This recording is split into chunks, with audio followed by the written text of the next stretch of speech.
Welcome to Popcorn Talk, featuring movie discussion, news, and interviews. Popcorn Talk. We talk movies. Hey, welcome everybody to a very, very special Scare Guy Show, Home Edition, the place for news and insider opinions from the world of horror, fan conventions, TV shows, films, and everything that's scary, fun. And on this week's show, what an honor, we are talking with horror legend Greg Nicotero about his new series Creepshow, based on the classic film from Stephen King and George Romero. We are so excited. This is one of the best things that's ever happened to us. But first of all, let me introduce the other host who we have with us this week, Cheeseman. I'm Cheeseman in the chair, normally Cheeseman on the couch, here with thescareguy.com. And I'm Katie, aka the final girl of the Scare Guy, and ready to talk about some creepy stuff. Excited. Yes, and also keeping us on track, producing the show tonight is Ryan Nielsen in the booth. Hey, Ryan. So excited to be here. I am a massive fan of Greg's work. We are just so honored to have you here, Greg, and I cannot wait to hear more about Creepshow. All right, for those of you who have been living under a rock for the past 30 years, Greg Nicotero is a Hollywood legend in horror, makeup, and special effects. His career spans so many classic films and TV shows, all the way back to George Romero's Day of the Dead, Halloween 5, Stephen King's Misery, to Army of Darkness, Scream, and the TV mega hit Walking Dead. There's so much more, but the biography of this man is just so long. Anyways, together with his KNB EFX group, he has won Emmys, Oscars, and the adoration of fans the world over. He's also the executive producer of the brand new Creepshow streaming. It's a horror anthology series. It's awesome. It's streaming on Shudder, and it's going to be available May 19th on digital HD, DVD, and Blu-ray.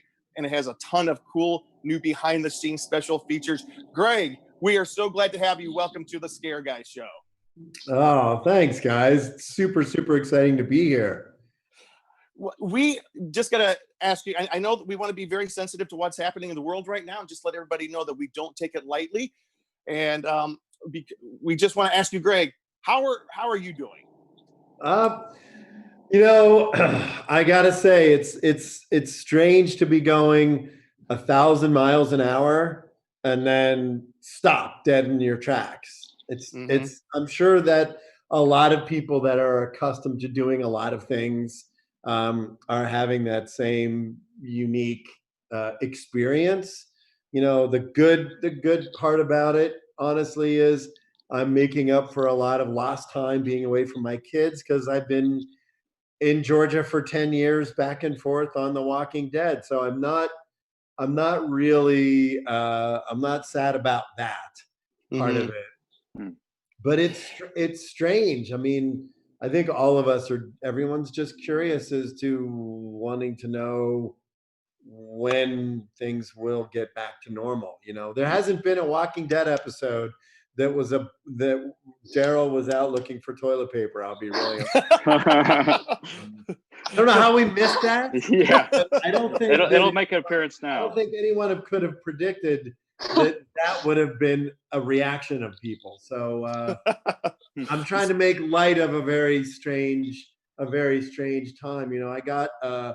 I got a text from Suzanne Romero the other day, and she was like, it's strange to think about the fact that we're living in Romero times without the humor. And I thought that was a really interesting way of looking at it, because people don't know what's going on, and there's a lot of uncertainty. But the good thing is we get a little bit of time to talk about the stuff that we love, and to revisit the things that we love, and watch movies and watch cool TV shows. And I've had friends recommending movies and things to me that I hadn't seen before. So usually, again, like I said, when I'm going 1,000 miles an hour, to actually be able to stop and take a minute I'm taking advantage of that, because it'll be over quick. we are reaping the benefits of that a little bit because we are glad you were able to take a minute with us. Yeah. And so let's go ahead and turn our attention a little bit to this little series that this little property called Creepshow, one of the biggest things in horror. I just have to tell you, we all watched it. We all loved the series, and it's based on the 1982 movie, Stephen King, George Romero. Also, the follow-up Creepshow 2. Also, a little bitty story I got to tell you real quick. Creepshow was when I was a young kid. I had a birthday party and we showed Creepshow, the original Creepshow. I don't remember how old it was, but I do remember it was one of my very first girlfriends. It was the first time I snuck off and got my very first adult kiss. So I am very much, I am grateful for Creepshow. New fun fact. Yes, so the question is, was your birthday cake a severed head with candles in the ice? No, but we had a lot of cockroaches. Hey, let me ask you then, just to start off, what happened? How did you get involved with Creepshow? I know you're the executive producer. How did Creepshow come about? Well, it's interesting because I was doing publicity for Walking Dead, and I had a flight to catch from Australia to LA. And I thought, I really want to read something on the plane. I want to just something to kill some time. So I was on iBooks and I found this book called Nights of the Living Dead. And I went, what the hell is that? And it was a series of short stories written by different authors that all took place the same night as Night of the Living Dead. And I'm like, well, that's right up my alley. This is great. So I downloaded the book and I started reading, and there was one story written by a guy named Craig Engler. And I loved the story. And I got back to LA and we reached out just because I thought, I want to shoot that story as a short. I said, I don't know what I'm doing with it, but I really loved it. And so we reached out to him, and his manager called and said, that's great, but we're in the process of securing the rights to do Creepshow. And in my head, the words in my head were, wait, my Creepshow? Because I had felt a little kinship to Creepshow because I had visited the set when I was a kid, and that's where I met Tom Savini. So it felt very strange that he went, yeah, and we're looking for a creative partner. And again, I kept wait, what?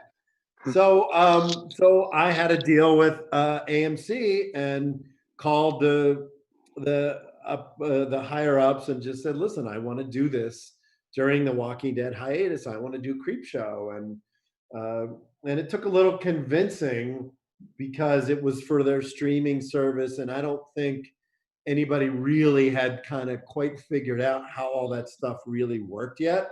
And it was Shudder's first scripted streaming show, but I convinced them to let me be a part of it and to be the showrunner and sort of run the show creatively and hire the writers and hire the directors and everything. And it was probably the hardest thing I ever did because I have this tendency to want to do everything. Like I was designing the comic book covers and the page turns and everything. And but I was grateful that the fans responded and that everybody saw that I put all of my heart and soul into it. I felt like it was the least I could do for George Romero's legacy and for everything Stephen King has done. And here we are. All right. That's fantastic. I'm so glad you guys did. Cheeseman. Now, how big of a fan were you of Creepshow before you started this project? I was a massive Creepshow fan. I having grown up in Pittsburgh, I wasn't, my family's not in the film industry. So I think a lot of people sort of look at my career and they're like, wow, man, you've done a ton of stuff. I was supposed to be pre-med, I actually, my grandfather was a truck driver in Pittsburgh. So we had to kind of work our way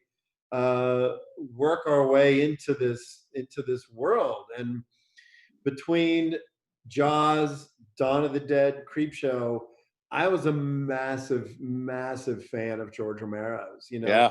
There was a show on Saturday night called Chiller Theater. It was hosted by a guy named Bill Cardille. Bill played the news reporter in Night of the Living Dead. So there was all this kind of weird, interesting confluences that all sort of seemed to meet right in Pittsburgh. And so I met George Romero, and he had offered me a job on Creepshow as a production assistant. Like, if you talk to any filmmaker or you look at anyone's resume, you know, they always have the troupe that they love to work with. You know, they surround themselves with people that they want to be in the trenches with. Quentin has it, Robert Rodriguez has it, Frank Darabont has it. You know, all these guys have this, you know, sort of who do you want to be stuck on a desert island with sort of scenario. Yeah. And for me, I was fortunate enough to become friends with George, and that's where I met Tom Savini. It was on the set of Creepshow. So it changed the direction of my life profoundly.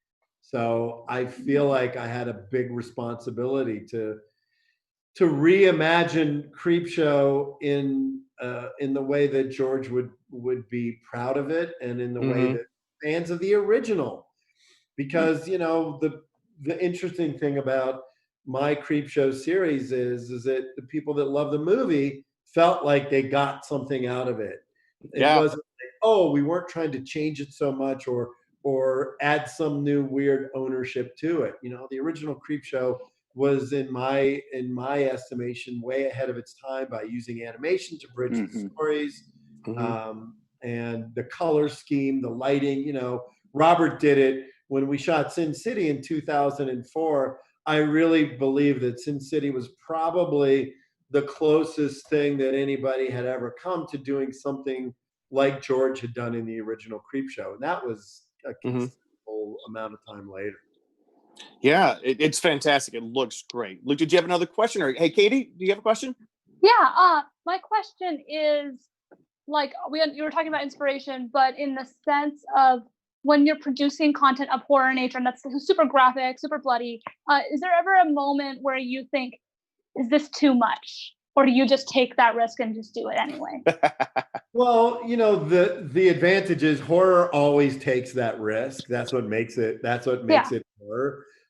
It was, you know, the thing about my series, very much like the original movie, was that every single episode had a different theme. Some were a little gorier, some were a little funny, some were a little more outrageous. But, you know, the show isn't necessarily really hardcore gory. You know, one of the things that a lot of people responded to was that in a world where sometimes stuff can become too gratuitous for a younger audience, and trust me, a lot of my career was built on movies that were too gory for a mainstream audience. I feel like the stories that I chose and the stories that we told were a lot more accessible to a wider range of people. But that didn't necessarily mean that the viewers felt cheated, because there's always this feeling like, oh, well, if it's not hardcore, then a hardcore viewer might feel like they didn't get what they wanted out of it. But we were able to balance that line, you know, and I think we did it in a really successful way. Yeah, that was a lot of fun. Yeah. Hey, Cheeseman, you have another question? Yeah, sure. What were some of the most challenging special effects you did on season 1 of Creepshow? Oh boy, you know, I think probably Bob was, my daughter just came in. Hi, Hello. He's like the biggest horror fan that you can imagine, and she's 14. I don't know where she gets it from. Yeah. I think creating Bob, knowing that for the finger, we had to create a character that was believable and authentic and had some humor to him. So we did we did multiple rod puppets, and actually for a lot of the wide stuff, instead of doing full CGI, we actually did stop motion animation. Oh, So, wow. Awesome. for the shots of Bob running across the floor and jumping off the countertop and running into the garage, Hmm. we actually did stop motion. I Yep. really felt like I wanted to use as many sort of authentic tools as we could for the genre and for that particular time period. Um, I'm trying to think other. I mean, I think season 2, which we were 24 hours away from beginning production on. I think season 2, we've probably gone a little overboard in terms of some of our the effects requirements for the show, but that's what we're supposed to do, right? Hey, can I follow up on that question? You mentioned season 2, so there will be a season 2?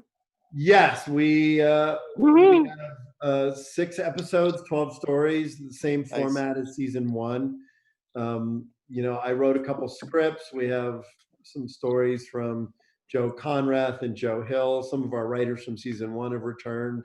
So we were literally, it was Friday before we were starting principal photography, and this big giant finger came in and pushed the pause button. Yep. Jeez. I think that was Friday the 13th. I think it was Yeah. Friday the 13th. Of all things. All days. Yes. Katie. And I'm sorry, Luke. Go ahead. just to follow up with that, any chance there will be a shark in one of these episodes that you may do in a season? Oh, if only. If only. I Because I could see you going overboard on that I see your one. Jaws poster behind you, so Number one movie for me as well. I almost got as obsessed with watching you talk about Jaws on YouTube as much as watching the show, because I'm a giant fan as well. well, you saw all the photos of the restoration that we did for the Academy, right? Yeah, We we're did. going We actually to talk to you about talk that in about just a that couple at the minutes. Yeah. Hey, Katie. Yeah. Yeah. One of my questions was, since we are talking about season 2, is there anything, even in season 2, or if it goes further, is there anyone you would particularly want to see either cast in the show or potentially work with on the show? Oh, well, I'm trying. There were a lot. We were in the middle of casting, and there were a few actors that we had reached out to, and then they kind of went, "Oh, well, we're just going to stay put because there's this weird coronavirus thing," and then that 3 days later, everything shut down. Yeah. So it's hard to say because there's a lot of people that we had talked to, and then we kind of paused. So Yeah. I love Jason Alexander. I love Rainn Wilson. There's a lot of people that I'll probably, every time I have an episode in production, I'll reach out to some people. Simon Pegg is amazing. Yes. Yvette Nicole Brown nice. is great. There's Yes. so many great people that I would love to work with. The stories, I love the scripts for season 2. I think, when we did season 1, I kind of entered into it thinking I could do everything. And I made it very, very challenging for myself because I was designing the comic book covers, and anything that I could do, I was doing. And for season 2, I really wanted to take a step back and enjoy the process and understand that, the people around me are there to support me. So my production designer, my DP, and everybody. So I was in a really great headspace when we were ready to shoot. And I think that's a little bit why it's a little more challenging, because now once we start to gear back up again, it's like, how quickly those wheels will start turning again. But I love the stories that we're telling, and I'm really excited about it. I have to do a call out, though, a shout out. Adrienne Barbeau, haven't heard back, was fantastic. It was so great to see her in season 1, episode 1. It was so good. She was really game for it. I had met her a bunch of times because I'd worked with John Carpenter quite a bit. So their son Cody, I know. And when we did the premiere, the season 9 premiere for, was it season 10? God, I can't remember. We did the premiere for Walking Dead, and I invited Adrienne to the premiere. It was nice. It was the season 9 premiere. And she had kind of said to me, listen, if there's anything you you have for me, I would love to do it. And ironically, we had actually a slightly smaller, we had another role in mind for her. And we ended up swapping scripts out kind of at the last minute on Gray Matter. And I wanted her for the lead for that. And she was so excited about it. I mean, we shot all of her stuff in one day. We did 12 Wow. pages. At one point, she's like, "Do you guys shoot this fast all the time?"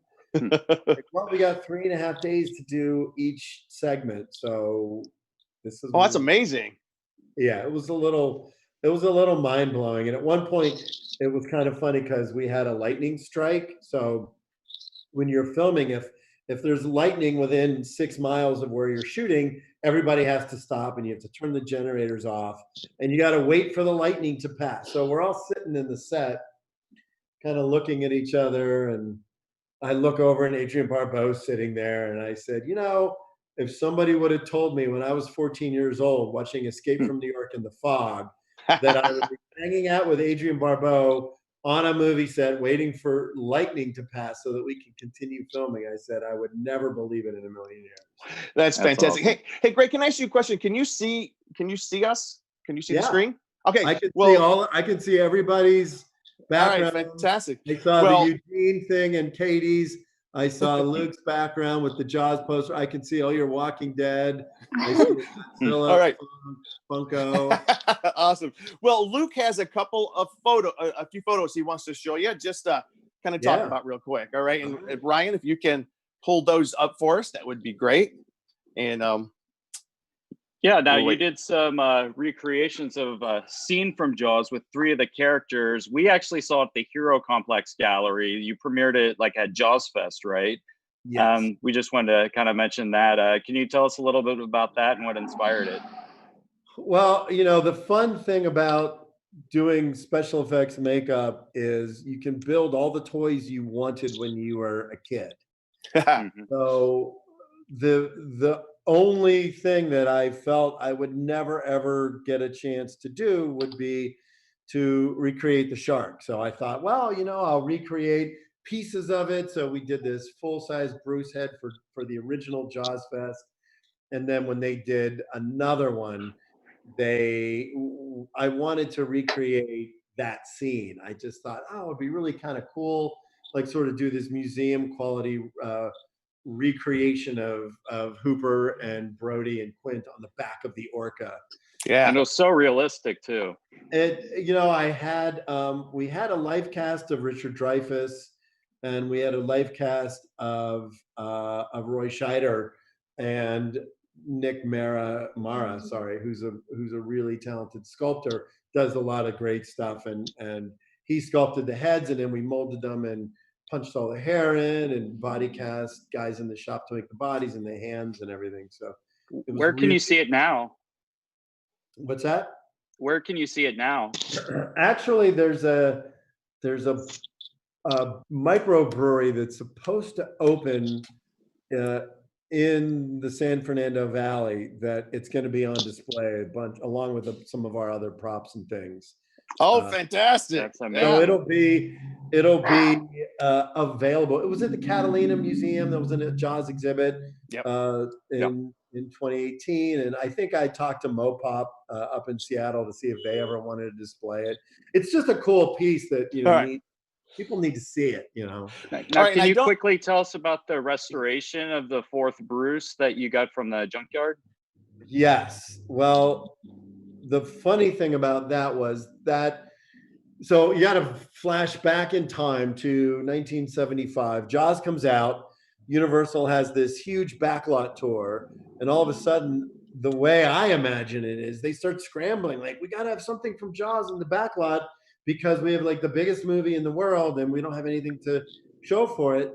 So they pulled the original molds out.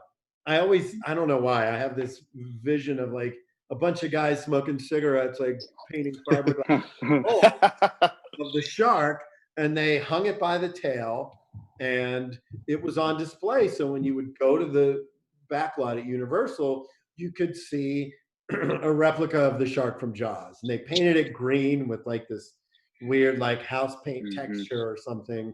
But it didn't. And you have saw it any- as a kid, right? What's that? And you saw it as a kid? I saw it when I saw it in 1976. So I was 13 when I went to Universal with my uncle and my cousins. So after a while, I think in the early 90s, they took the shark and they wanted to upgrade it because they didn't think it looked real enough. So it went to a junkyard in Sylmar called You Pig Part. And people that were big Jaws fans would drive by the junkyard and you'd see it hanging there. And I think I went by there once and asked the owner like how much he wanted for it. Like I wanted to buy it. It's the only remaining cast from the original molds from Jaws. Like how much? And the guy's like, it's not for sale, you know, and kept blowing me off. And then finally, about 3 years ago, the junkyard closed. They donated it to the Motion Picture Academy Museum, and that's where I enter the picture. I had reached out to the museum and said, listen, I'm happy to donate all of the labor that it would take to restore the shark as a donation to the museum if you would let us restore it. So they brought the shark to the shop January of 2019, and we spent 6 months, stripped everything off of it, all the layers of paint. We had to cut the inside of the mouth open to get inside, to rebuild the inner structure. We had to redo the gills, and then I sculpted the interior of the mouth, got castings from Roy Arbogast and Joe Alves of all the original teeth. So we rebuilt the inside of the mouth. Wow. And we repainted it, and it's stunning. Looks amazing.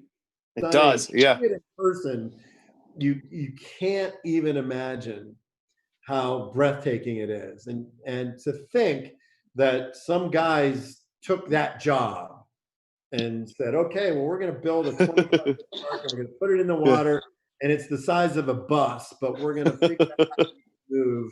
Like, I feel like the restoration of that shark is my thank you to every single special effects technician from the 1920s until now, because they never said no. They just said, we're going to figure out how to do it. Yeah. And really, when the museum opens, hopefully they stick to the December opening, because I can't wait for people to see it, because it completely puts special effects technicians in a new light in terms of looking at it going, how the heck do you even start? Like, what's day one of that job? You get hired on Jaws. What is day one? Like, how do you sit down with a bunch of guys and go, okay, we're going to build the shark and this is what it has to do. And they did it. And it's a magnificent triumph for all of those guys. And so I'm honored that I had a chance to restore the shark for future generations. Oh, it's so great. So, and Katie, I know that you have a specific question about Halloween Horror Nights as well. Yeah.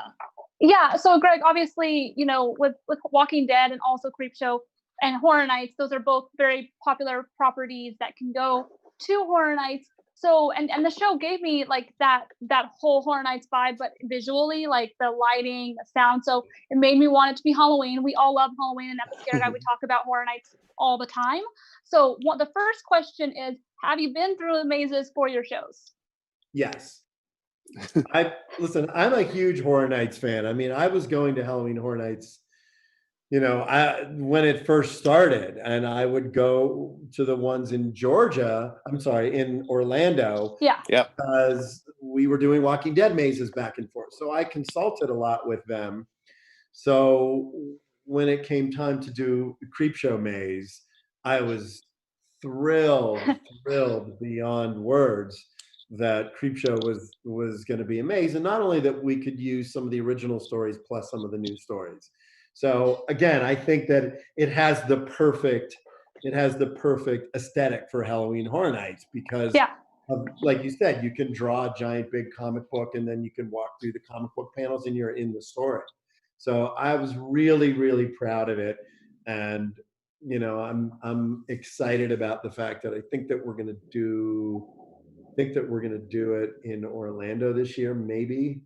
But, you know, Halloween Horror Nights is an amazing institution. I think John Murdy, that does all the stuff in in Los Angeles, you know, the Alien versus Predator maze. I remember walking around the corner and seeing the full-size Queen Alien.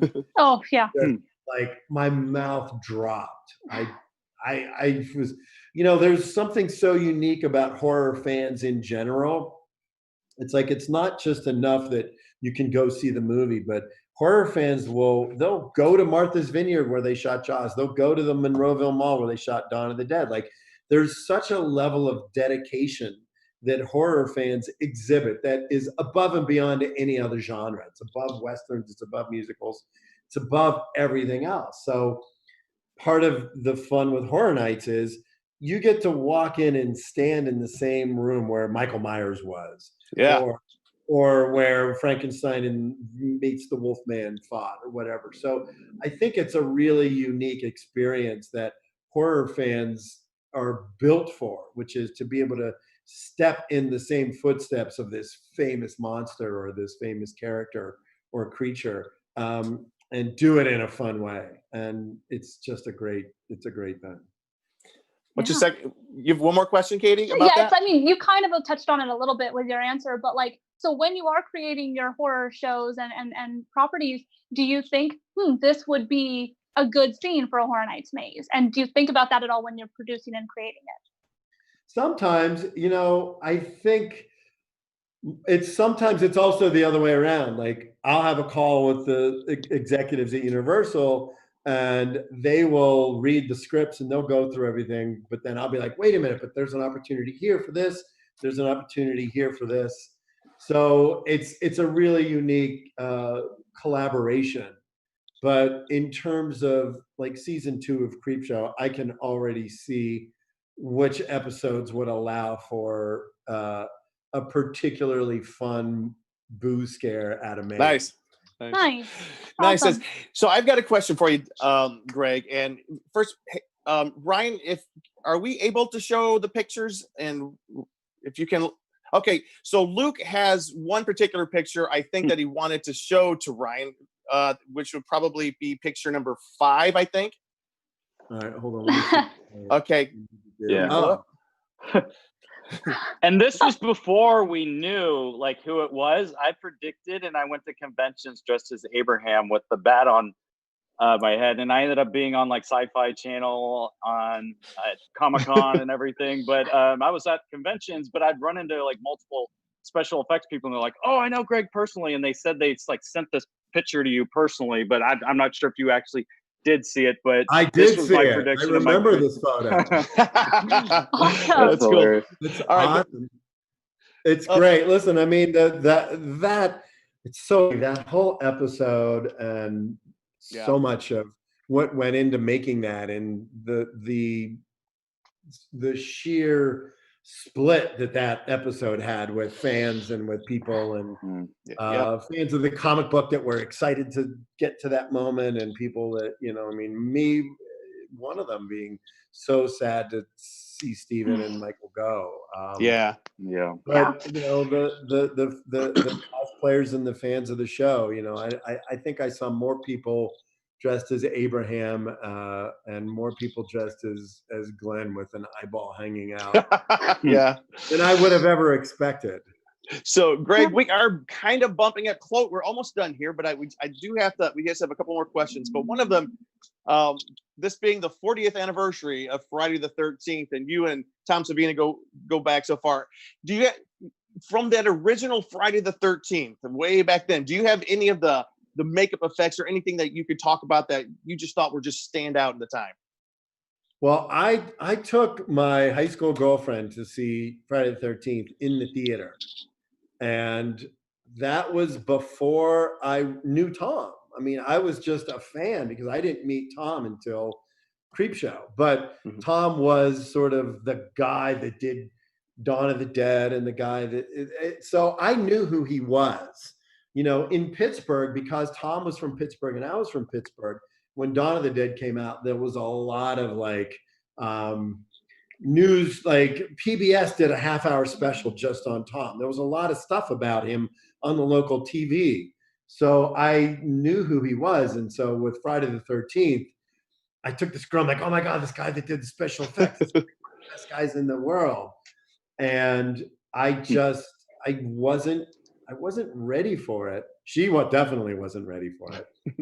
But I remember learning and understanding even more about Tom and the way that he would develop certain gags by using magic tricks, like sleight of hand, like the one scene where the girl gets hit in the head with the axe, and you see the axe raise up and the axe hits the light fixture and knocks the light fixture around. And I was like, oh, well, I realized that the reason that was done was so that you could see that it was a real axe and that the real axe had weight to it, and it hit the light fixture. And then, of course, the actual impact on the fake head, there was these great pictures in Fangoria of the fake head that Tom had made, but it didn't end up in the movie. You just see the aftermath of the girl with the axe stuck in her face. But, I think that was one of the first times when I started realizing that special effects were almost a co-star in the movie along with the actor. Mm-hmm. Right. And that Katie, that was one of the moments when you started realizing that between Friday the 13th and then all the other films that started to come out afterwards, that the guy that did the special effects was as famous as the other stars, if not more. Absolutely. Hey, Katie, do you have a final question for Greg? I had a totally random question, and it was, a lot of people watch TV or movies while eating. Like when they're eating dinner, they sit down and watch a show, which is what I always do. Do you ever take that into consideration when your shows are being made? Do you ever think, oh, don't eat while you're watching this? Or does that faze you? Or do you even think about it? Or is it just not something that ever crossed your mind? I don't think about it because it's funny. I have a different perspective on things because I know it's not real. Yeah. So in my head, obviously, I look at it, even when we were shooting this stuff, going back to that episode of The Walking Dead with Glenn and Abraham, we very specifically shot all of the characters' reactions up to a specific point. And then when we did the makeups on Steven, it was sort of like I was in kind of like, okay, I need this shot with this makeup, and then I need this shot with the head. So it became very clinical for me. I don't react to things the same way that the viewers do because I break it down very differently. But with that being said, I certainly can understand why people would get upset or be affected by gore. Yeah. It's the doctor in you. Instances when I had seen something, in Lucha Fulci Zombie, when the girl gets the splinter in the eye, if you haven't seen that gag in a long time, watch it again. It's one of the most brilliantly executed special effects makeup gags ever. And it's so horrific. And I remember seeing it and just like.